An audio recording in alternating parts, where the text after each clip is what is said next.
What's going on, everybody? Welcome to another 60 feet 6 inches, your fantasy baseball home over at fakepigskin.com. I'm your host, Kyle Robert. You could follow me on Twitter at NotoriousKRO. With me once again, it's Ben Rolfe. What's up, Ben?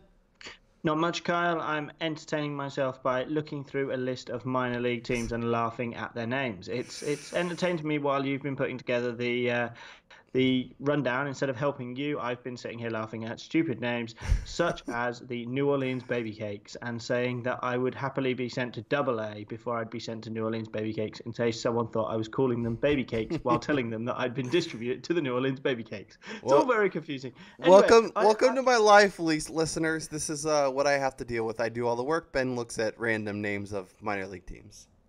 Oh, come on. I played cricket. Well, I did some practice for cricket last night. I'm very stiff, very sore, and very grumpy today. So you'll have to bear with me if I don't tolerate Kyle's terrible recommendations this week. The triple header, that's what everybody's looking for. But yeah, other than being really sore and tired, everything good on your end? Yeah, everything's good. Nothing too much to complain about. There's baseball on TV every day. What more could you ask for? Yeah, well, I got baseball. I got a full slate of hockey playoffs. I got a full slate of NBA playoffs. Life is good. Avoiding the lady. She's not a huge fan, but watching sports for 20 hours is something that we all have to do every once in a while, and here we are. Yeah, and in contrast, I got to turn the snooker off earlier today, which I'm sure will massively entertain you, Kyle, because that's another sport of mine that you just cannot get your head around. No time for basketball and hockey, but you got plenty of time for snooker. I love it. There's a little bit of a difference in what time they're on TV in my time zone. Yeah. So Ben, we got a lot to get into. Obviously, catch everybody up on some news. We'll talk some injury issues. We'll hit the waiver wire. We'll talk some 2-star options. We'll talk some streamers, and get you guys ready for another week. Ben, we're almost a month into the fantasy season. Is there something that you've either someone that's really impressed you or someone that is really underwhelmed you through the first month? Well, we're gonna talk about the Yankees and what they've done, but somebody I expected a lot more from this year. I expected Neil Walker to be a lot better than he's being. I'm quite surprised that he's the guy keeping his job actually in New York with all of the call-ups and stuff like that. So that's been really interesting. But my star has obviously been Patrick Corbin, as I think he's been everybody's star showing. Gerrit Cole and Patrick Corbin have been amazing, but you kind of knew it was there for Gerrit Cole. For Patrick Corbin, I say every week that I believe in Patrick Corbin, and then he kicks me in the teeth. And this year, so far, he hasn't kicked me in the teeth. And it's unusual to find a 3-start stretch recently where he hasn't kicked you in the teeth at least once. So it's a massive bonus. I've been really impressed by Corbin, and he's a guy I'm going to drill down into a little bit more this week and see if there's a reason why all of a sudden we're seeing these better results. Yeah, obviously he's definitely impressed. I've been seeing a lot of stuff about him on Twitter. I guess for you, is he inside the top 20 at starting pitcher? Not quite that high yet. I mean, okay. He's probably right around the top 30. I mean, if I was dealing him today, I'd want to look to get sort of a struggling top 20 kind of guy. Like I might try and target if the Chris Archer owner is having a little bit of a panic attack. I might try and sort of say, look, I've got this pitcher who's been brilliant. You've got this pitcher who's really struggling out the game. Corbin plus something small for Archer. So you'd rather have Chris Archer the rest of the way? I probably would, yeah. I think Archer will turn it around. At this stage, it would be. I think you'd be crazy to do the deal the other way. So if I was the one getting Corbin, I'd want something with Corbin for that deal to work. Yeah, I don't know. I'm a huge Chris Archer guy, but he's definitely been a little frustrating over the past couple of years. Way too many walks, and just kind of definitely frustrating. Jose Barrios or Patrick Corbin the rest of the way? That's such a good one because they're very similar in that I think both of them will have stretches like this where they're absolutely unhittable, and then they'll have stretches where they're absolutely terrible. I'm gonna go with Corbin just because I just don't trust the way that it feels like Barrios sort of tails off towards the end of the season. Yeah. I do like seeing Blake Snell finally come around. Last 3 outings, 3 earned total, 25 strikeouts over those 3 outings. He's definitely been really good. It's good to see. But yeah, I think just the pitching and the young pitchers that we've all been kind of waiting to come around, fulfilling some of their potential and some of their expectations has been really nice. Dylan Bundy's another one that has been really, really good. 2 earned or less in all of his 5 starts. Huge strikeout totals. Bundy's another guy that we've been expecting to kind of make the turn, and it seems like that is the case. Speaking of making the turn and seeming like he's really doing some stuff, let's talk about Sean Manaea.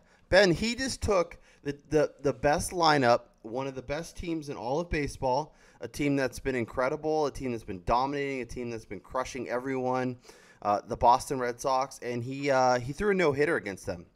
I know Manaea has been a guy that we've both been excited about, and he's been kind of up and down. But what did you think about this performance, and then kind of expectations going forward?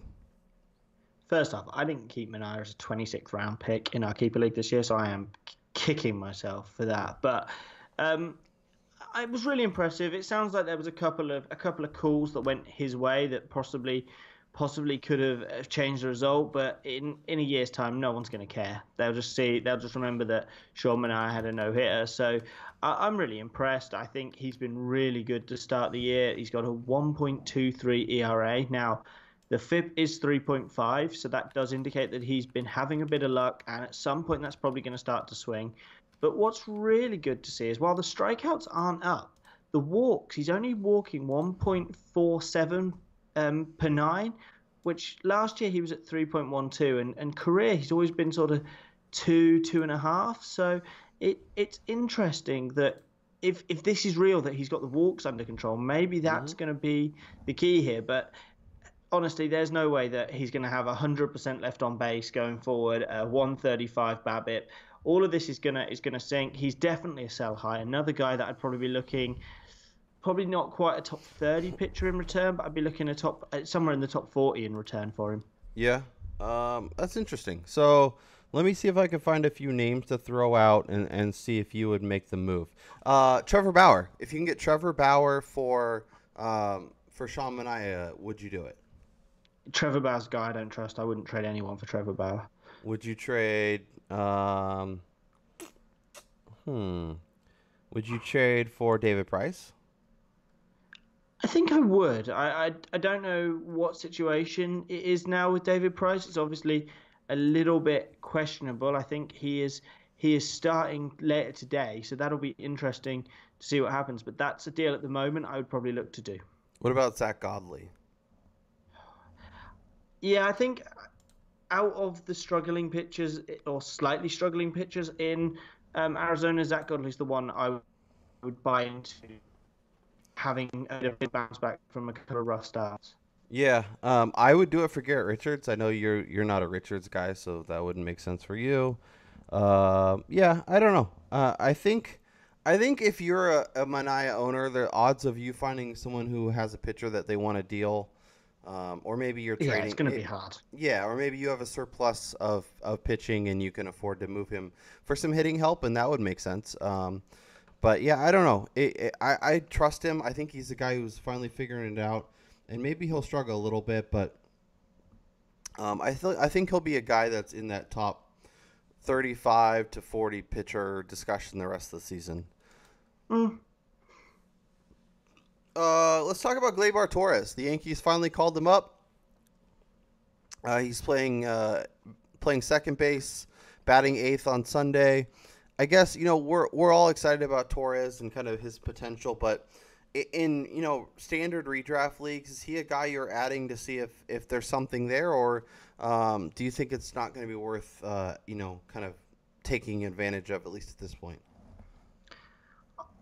It's difficult. I think I probably would look to add him just at this stage, just to see if there is anything, just because shortstop is such a bad position in general.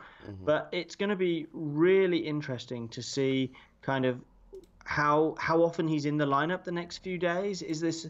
I can't imagine they've called him up to kind of screw with him. I think if they've called him up, he's going to be in the lineup more often than not. Um, it's going to be a really interesting thing to see, but I would be doing it as a speculative pickup given the shortstop eligibility. Yeah, I mean, I don't know. I feel like I'm with you. Like, if you have room on your roster and it's not going to crush you, like, absolutely do it. But don't go out of your way to add him. Don't go out of your way to make room. Don't drop somebody that you're using on a consistent basis. If you're using, if you have someone you're streaming and you're able to pick them up, that makes sense. But I don't know that I'm rushing out. I mean, we've talked about it with guys like Dansby Swanson in the past, or other young players that have come up kind of that first half season or season they've really struggled. Not everyone's going to be Cody Bellinger. Not everyone's going to be Aaron Judge. So I guess obviously in keeper and dynasty he's probably owned, and it's not really a discussion. But if you can and it's not going to cripple your roster, I think it's worth doing. Let's talk about another guy getting the call, and that's Walker Buehler. This is a guy who's gained a lot of steam. The Dodgers' #1 prospect. He's number 11 per MLB.com.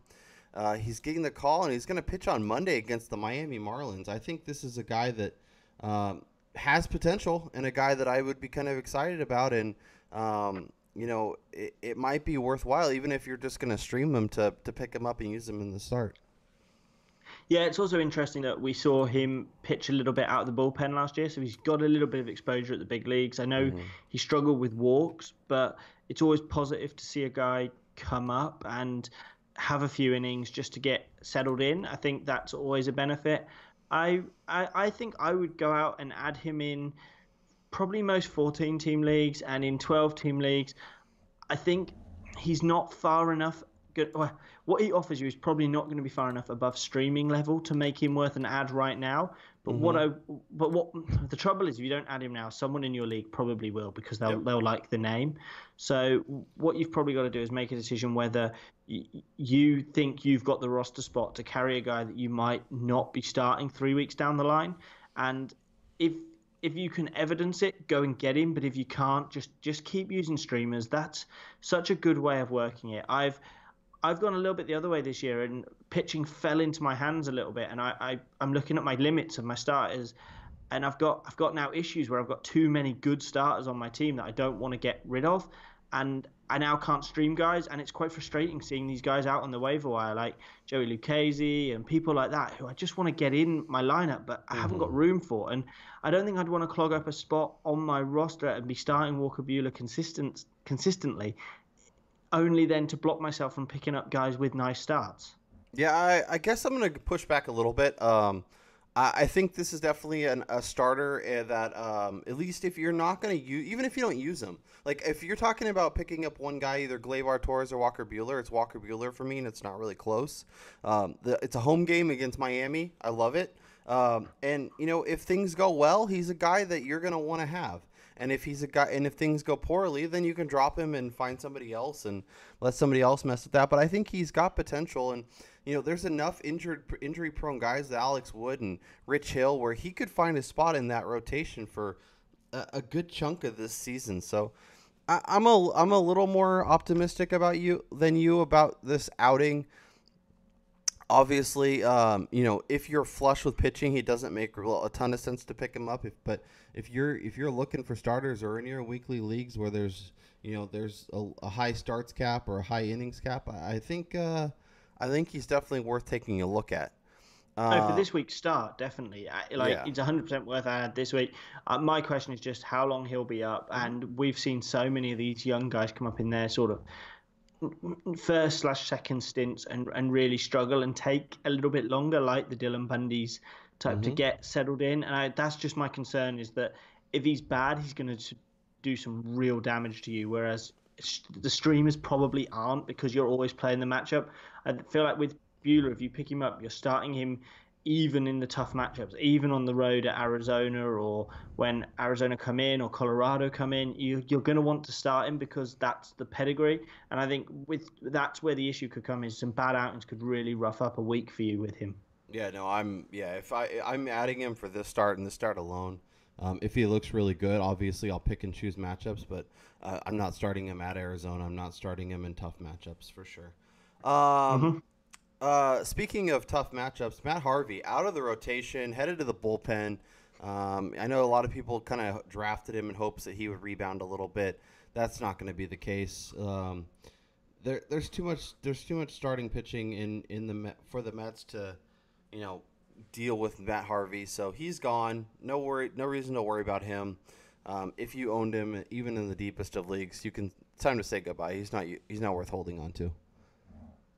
No, that's definitely the case. I think makes me feel a little bit sick that it's Jason Vargas who's coming up to fill the spot because it's just such But an that unnecessary person to be pitching. It's just such a weird decision to bring him in. But I understand what the trouble is with Harvey.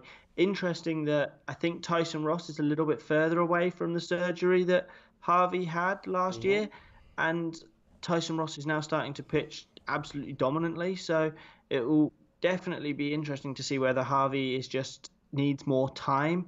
But I was kind of hoping that the person that was going to shift into the um, was going to shift across was going to be someone like Seth Lugo, somebody like that who could go in. Robert Gazelman they hmm might stretch him out, but it looks like they're going to stick with Jason Vargas for now. It kind of makes sense. He's a veteran guy, but Seth Lugo and Robert Gazelman are definitely guys I would be keeping an eye on at the moment. Yeah, and I could see Vargas getting a start or two, and then one of those guys stepping in. Gazelman's been so good out of the pen. I don't know if they'll go away from that.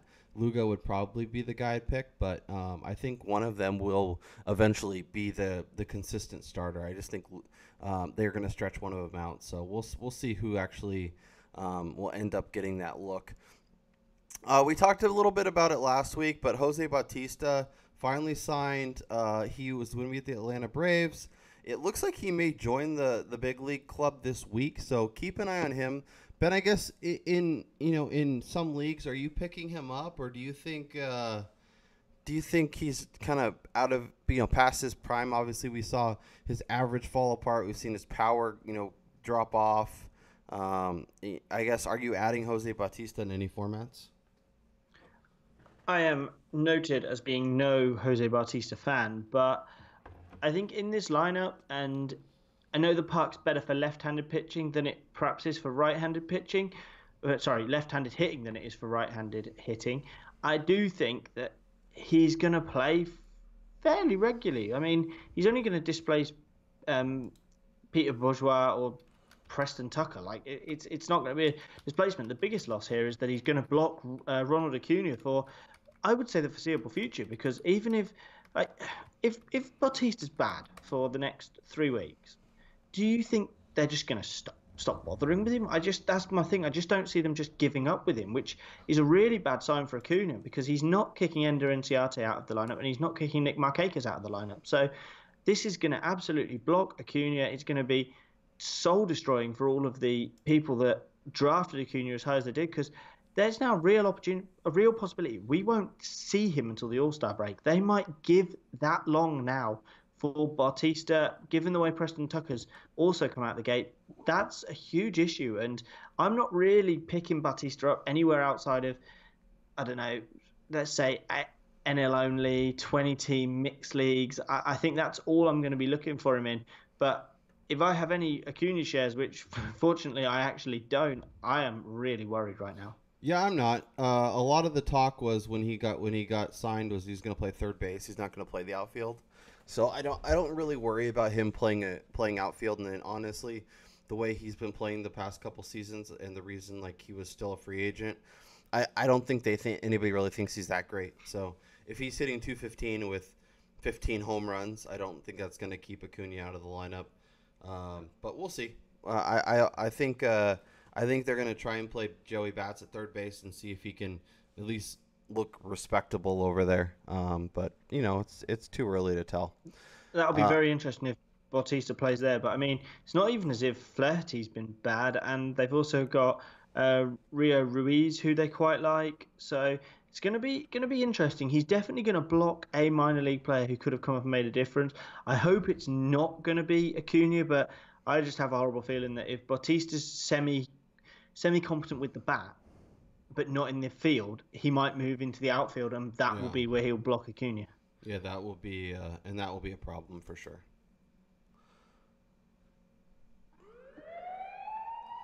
Oh, here comes the alarm. It's time to hit the DL, talk about a few injured players.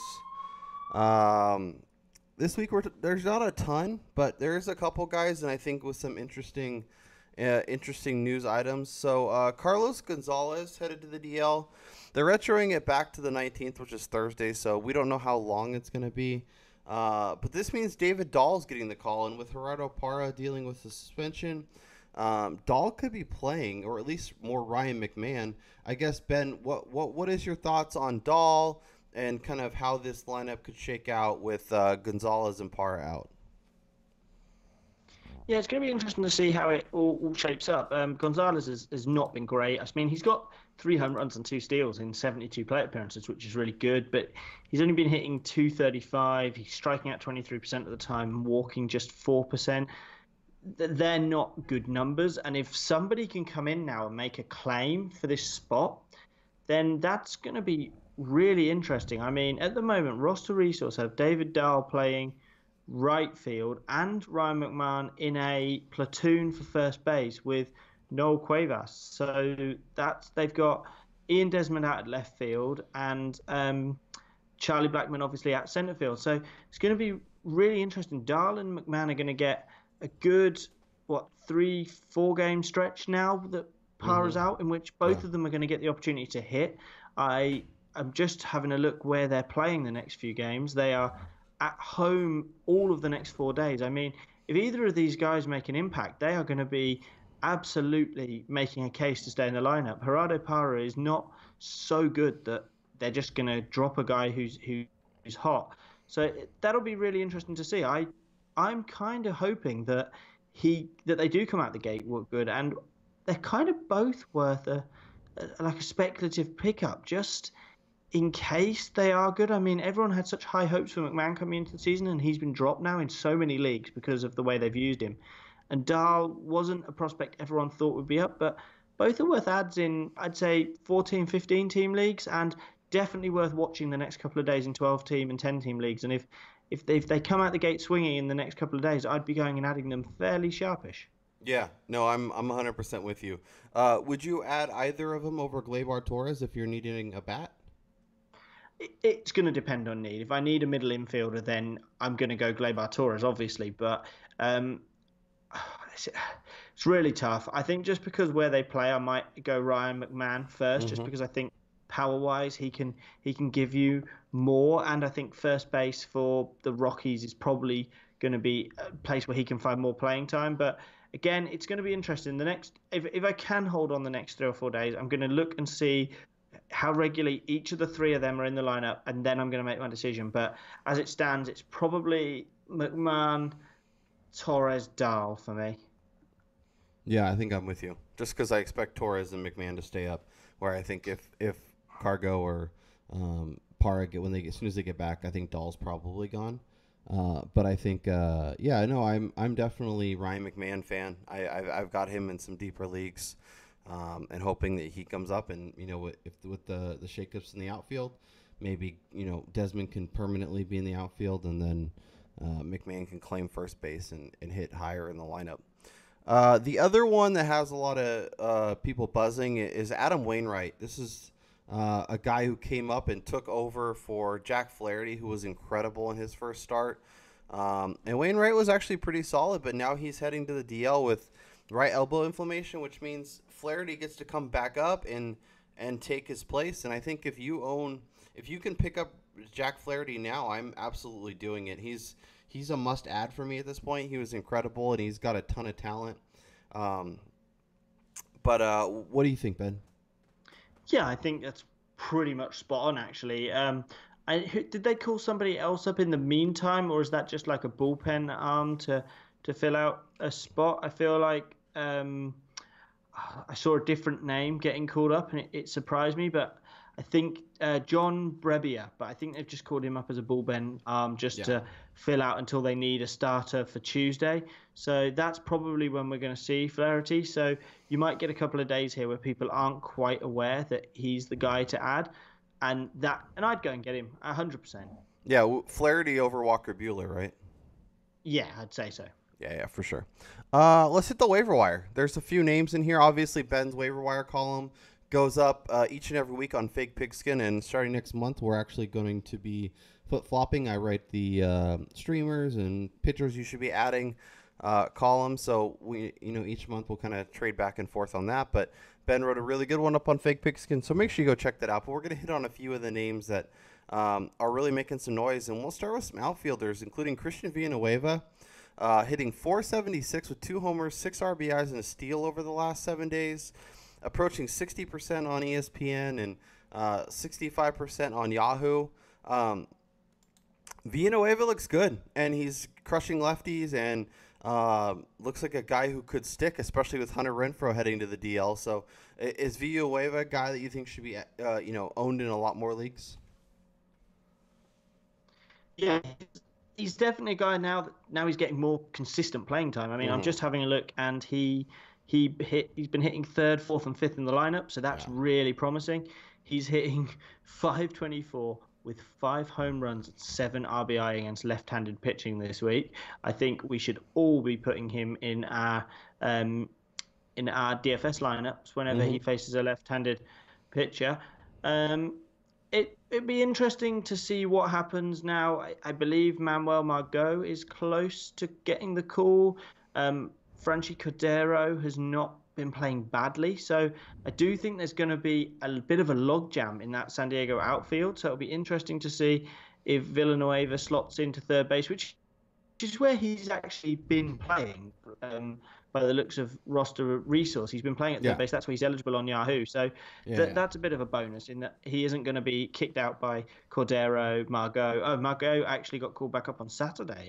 I thought it was going to be early next week, but no, he's back on Saturday. Obviously, Myers is now back out in right field. So all of a sudden, that outfield is looking a full again with Perella out there as well. So I would definitely be adding Villanueva. He seems to have kicked Chase Headley out of the lineup, which not particularly hard. Headley now hasn't played for the last 6 games, so it's not particularly difficult to kick Chase Headley out of a lineup. But Christian Villanueva, we shouldn't judge him based on the. Yeah, no, I'm with you. We should manage to display. Yeah, he should be added. He's great. You can play, especially if you're in a league with corner, as well as third base. So he should definitely be added. Like you mentioned in DFS, if he's facing a lefty, I would be playing him at least for the foreseeable future.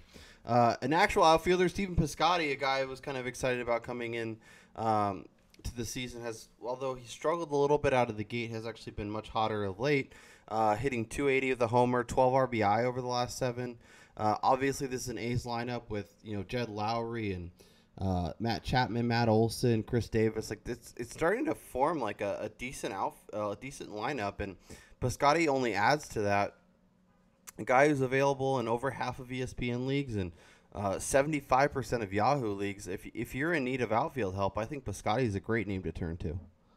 Every time you say Piscotty, I just think of Biscotti and get hungry, but that's not the point. Yeah, it's really good that he's been turning it around. I was just trying to have a look where he's been hitting lately because roster resource have him 8th, but the last 2 days he's hit 2nd in the lineup. So I was just interested to see who had been sort of out of the lineup, and it's Matt Joyce has been sitting. So Chad Pinder's been coming in at the bottom of the lineup. If Piscotty keeps hitting the way he does, I can see him displacing Joyce at the top of that lineup. He's been hitting 2nd behind Marcus Semien with the on fire Jed Lowry hitting behind him. I mean, this Jed Lowry is a man I want on my fantasy team. It's been really good for Piscotty. He's a guy who has been struggling against left-handed pitching this season. Just 211 with 0 home runs, but as you say, he's been turning it around the last few days. It will be interesting to see if he can carry on doing that into this week. You would think as a right-handed hitter, he will be able to take advantage of those left-handed pitchers going forward, and it's just some early season noise for him. But it's a good sign. It was always going to take a little bit of time for him to settle into the AL, and I'm hoping that he'll be able to at least jump ahead of Mark Canha and maybe even Matt Chapman and hit sort of sixth, fifth in that lineup, if not getting into the top of the lineup. Yeah. And speaking of Jed Lowry, leading the league in RBIs and average, which I'm sure we all saw coming into the season. Yeah, it's what I predicted. You can go back and listen to it. His OPS is over 1,000. Him and Javier Baez have been two guys that have really come along and been really, really strong in the middle infield. Next guy on our list, Teoscar Hernandez, hitting .323, 2 homers, a steal, and 9 RBI over the last 7 days. 25% owned on ESPN, 35% on Yahoo. He's hot, he's on fire, and widely available. So if you need a little punch and kind of a short-term pickup, I think Teoscar Hernandez is a great name to look at. Yeah, it's certainly interesting that the Blue Jays have done, because they've come firing out of the gate, and then they've called up Hernandez, and they've called up is it Lourdes Gurriel to be another sort of utility man in the infield, which I find very interesting, because I already thought they had a bit of a logjam in their infield with Diaz. I know Devon Travis was injured, and so that's probably why. But Teoscar Hernandez has been really good, and I'm interested to see what he can keep doing, because he does have raw power. He does have some speed. It's going to be interesting. Can he keep doing it? He hit another home run today off Luis Severino, which is always entertaining when someone takes a Yankee deep. So he's now 3-1 on the season in terms of home runs and steals.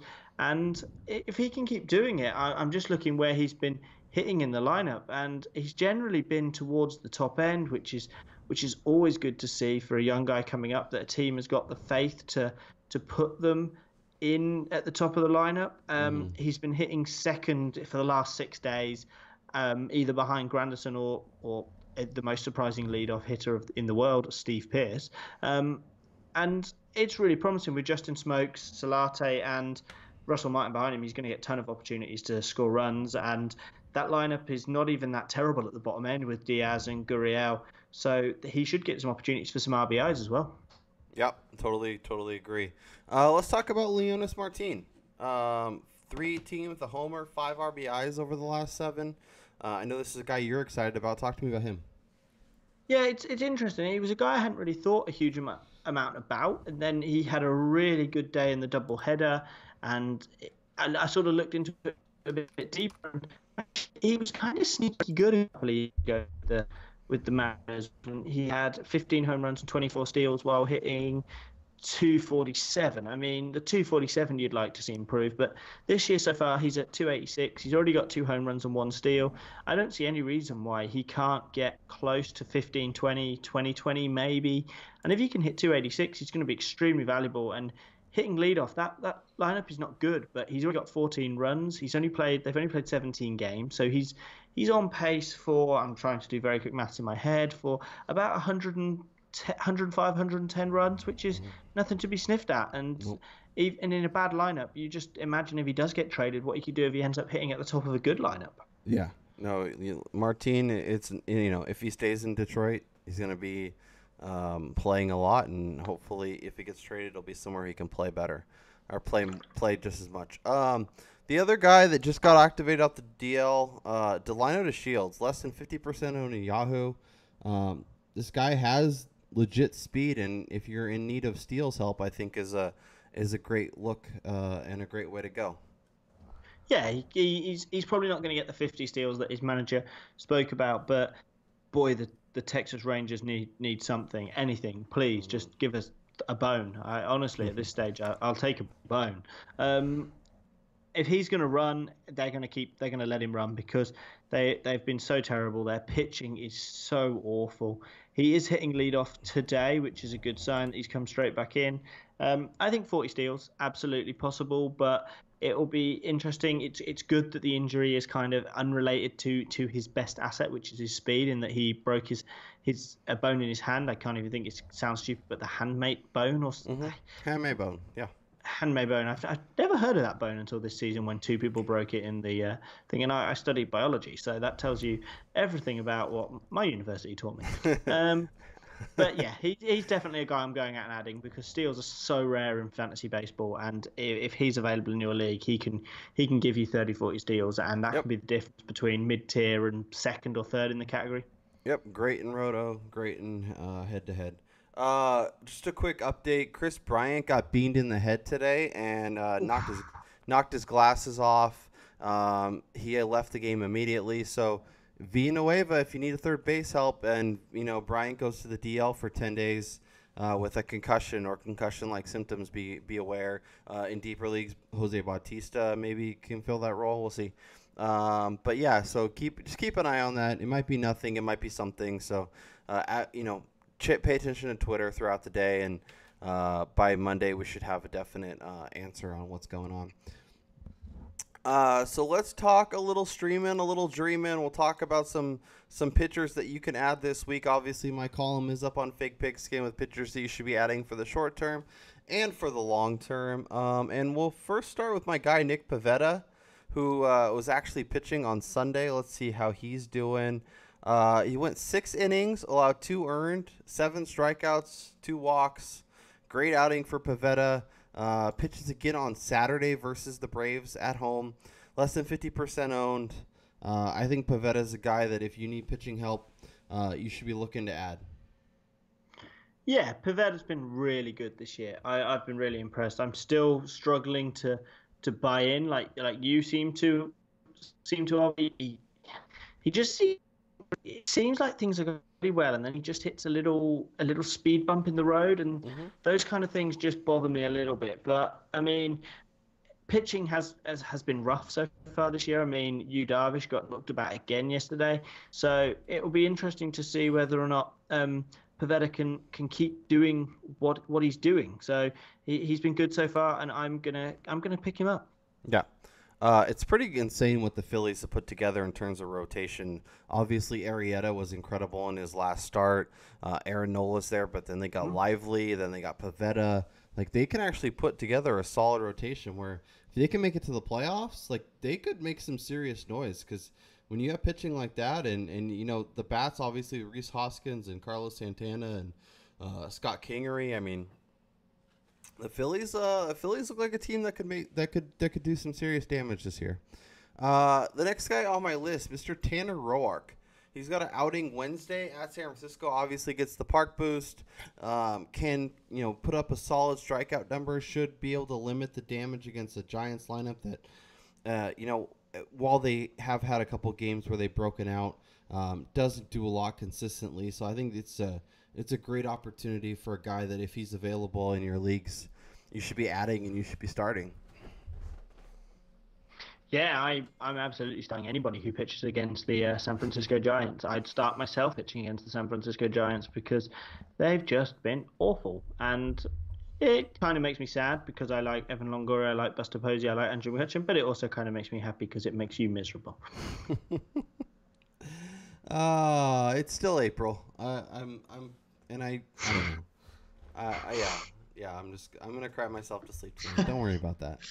But don't worry, because I'm gonna be perfectly happy with my Texas Rangers. Don't you worry about that. Yeah, no. If only we could go back to 2010 again. Let's talk about Zach Davies. Got a great opportunity on Tuesday at Kansas City. Davies has been really strong this season. He's been racking up the Ks. He's been limiting the damage.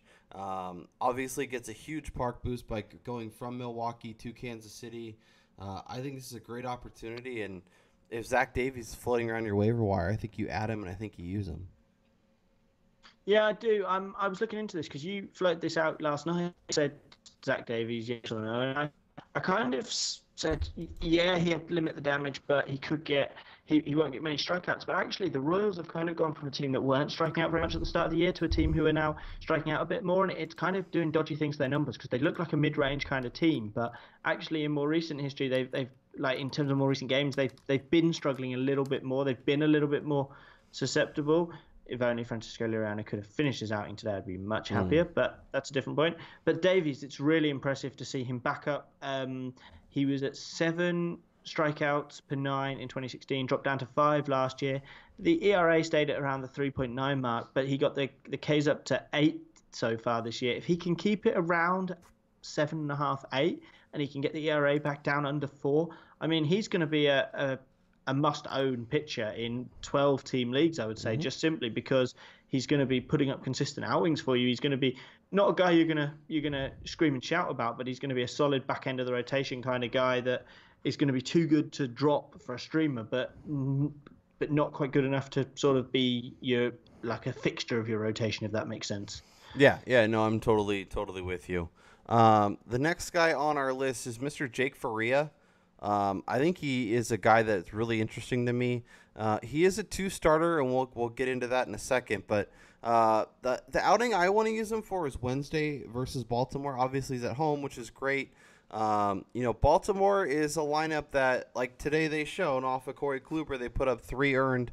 Corey Kluber is one of the best, so they can explode. We had a game against the Tigers this week where they were able to put up at double digits. So they're obviously a lineup that can produce, but they're also a lineup that can struggle, that can strike out a ton, and provide a really good opportunity. So they're second in the major leagues right now with 147 strikeouts against right-handed pitching.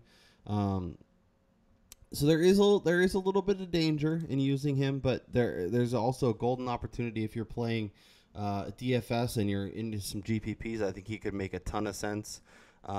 Faria's been great too. Last 11.1 innings, 13 strikeouts, only 3 walks, only 2 earned. So pitching at home, I'm all aboard.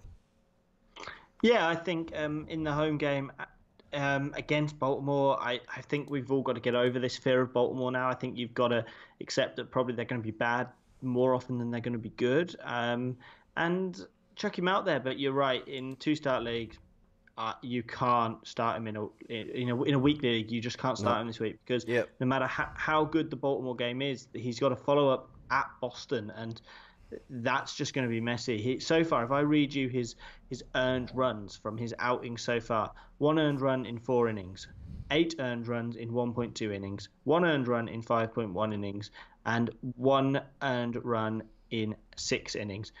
Spot the location and the team of the bad outing that was at Boston. So I think I'm staying clear. He did okay against Boston at home, but he only went 4 innings with 1 earned run.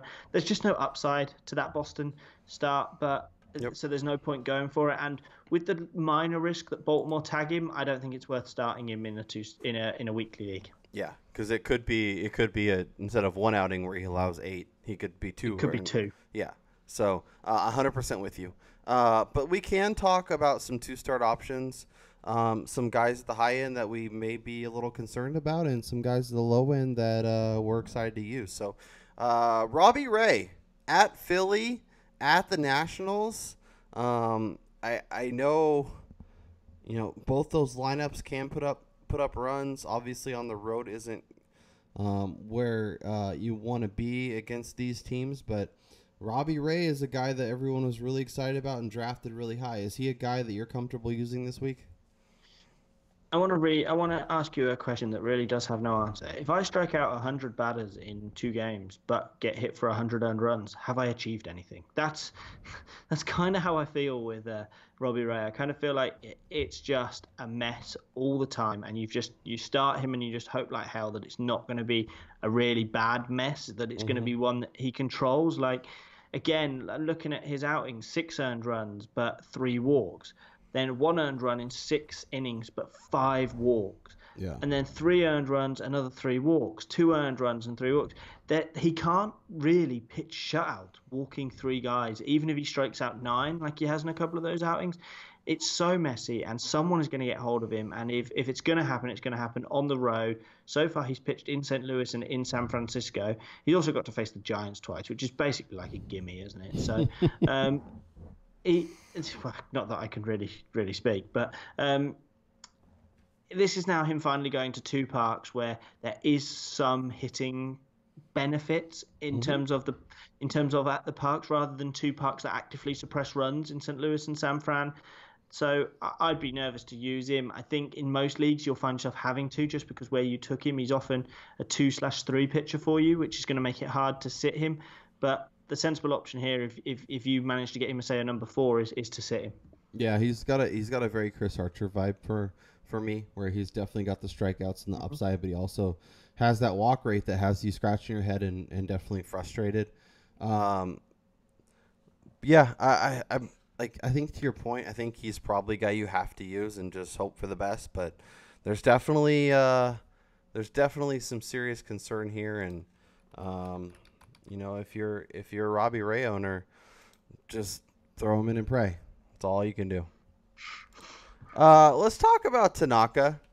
Back-to-back outings, allowing 6 earned, 8 strikeouts over those outings.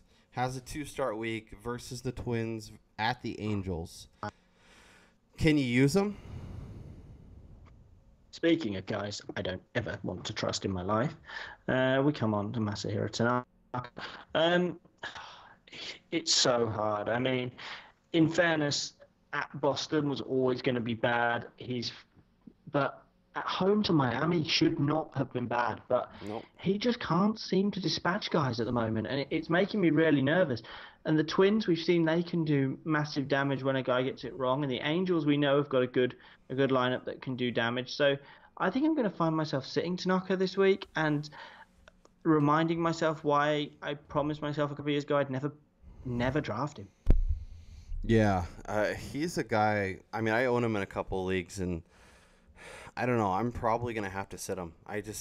These matchups are against good teams, and the last 2 outings, and then 6 earned, and then this will be the week that I'm sure he goes 7 or 8 innings in each of the outings, allows 1 earned run or less, and has 9 strikeouts in each game. And I'm going to be eating my words next week, but it's too dangerous.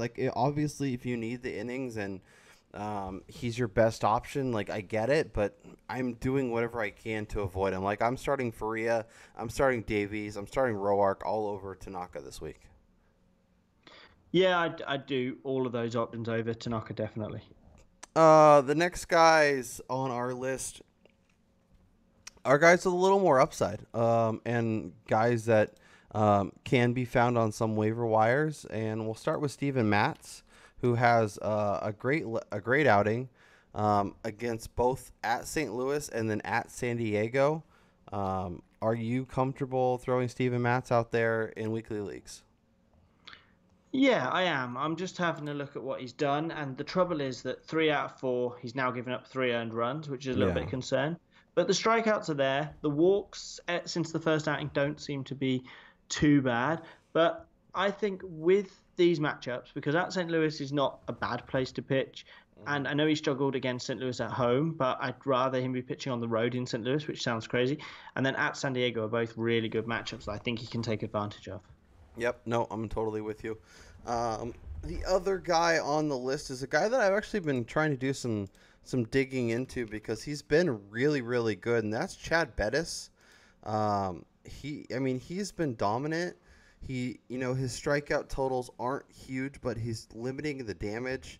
He shut down the Nationals on the road. He had Atlanta come into town and calm them down. And now he's got a home game versus San Diego, and then he's at Miami. So, even as not a huge strikeout guy, those are 2 opportunities where he could get, maybe 5, 6, 7 strikeouts against each team, limit the damage, have 2 really good outings. And, if you're looking for some ERA and some whip help, and you have some guys like Robbie Ray or like Tanaka who have the strikeout upside, Bettis could be a nice, counterpunch to kind of help balance out your week. Yeah, I think you need to be getting me a T-shirt that says "What's my upside?" because this is my problem here. I just don't see any upside that that would make me want to start him. I mean, I can see what you're saying that the damage should be low, but we've just seen Miami tattoo Tanaka for 6 earned runs, and San Diego. Yes, they're not great, but they're going into Colorado where it's temperature's starting to turn towards the slightly warmer, and I don't think I can do it. I just don't. I think I might kick myself at the end of the week if he's been good, but I'll leave him to you, and I'll be happy in the fact that if it went wrong, I'd be more angry with myself than anything else. Yeah, and if you have studs and you're not really worried about you're looking for that upside, you're looking for the strikeouts, I think he's definitely not the guy you want to be going at. But I think if you have some risk and you have some guys that you need to, kind of provide a little stability and a little balance. And if things if their ERAs get blown up, he can help limit that damage. I think Bettis is a great name to kind of look at and potentially target. Before we go, now that we've pretty much run up the pitching, I want to say that Javier Baez hit another home run today. That's now 7 on the season. He's hitting 294. He's up to second in the lineup. Javier Baez is going to be right around the top 8 second baseman, and him and Didi are going to be duking it out for a top 5 shortstop. The way this is going, it's just absolutely incredible. It's something that I want, and if I've got him, I don't think you could convince me to sell high on him at this point. Yeah, no, I'm totally with you. I've been a big Baez fan, and coming into the season, there was some questions about where he would hit and how much he could actually produce. But he's been great, and for a team clamoring for some help at the top of the order, he's definitely given it to him in front of Bryant, in front of Rizzo. And obviously being in Colorado has been helpful, but Baez has been great, and he's another guy that as we talk about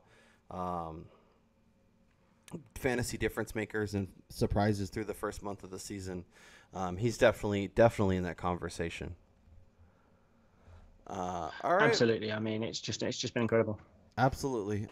Ben, this is good. Good to catch up. Good to talk. We will be back next week. Make sure you're checking out fakepigskin.com each and every day. Obviously, we have so much quality content going up there. Ben and I are trying to get recaps of the big days. We're trying to get the streamers, the 2 starts, the waiver wire, all that stuff at 60FT Podcast. Make sure you're following us on Twitter. Make sure you subscribe to our YouTube channel. That way when new content is going up, tell your friends. Tell your friends to tell their friends. Spread the word of 60 feet 6 inches. Spread the word. Let everybody know so we can grow our audience and keep this content coming to your earballs. But for Ben Rolfe, I'm Kyle Robert, and we'll talk to you guys next time.